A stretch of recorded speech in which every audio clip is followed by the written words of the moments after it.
സങ്കീർത്തനം 128. ദൈവഭക്തന് അനുഗ്രഹം.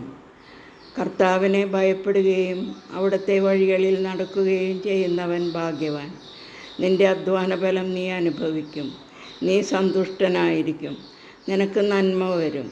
നിൻ്റെ ഭാര്യ ഭവനത്തിൽ ബലസമൃദ്ധിയായ മുന്തിരിവലം പോലെയും നിൻ്റെ മക്കൾ നിൻ്റെ മേശയ്ക്കു ചുറ്റും ഒലിവുതൈകൾ പോലെയും. കർത്താവിൻ്റെ ഭക്തർ ഇപ്രകാരം അനുഗ്രഹീതനാകും. കർത്താവ് സിയോനിൽ നിന്ന് നിന്നെ അനുഗ്രഹിക്കട്ടെ. നിൻ്റെ ആയുഷ്കാലമത്രയും നീ ജെറുസലേമിൻ്റെ ഐശ്വര്യം കാണും. മക്കളുടെ മക്കളെ കാണാൻ നിനക്ക് ഇടവരട്ടെ. ഇസ്രായേലിന് സമാധാനമുണ്ടാകട്ടെ.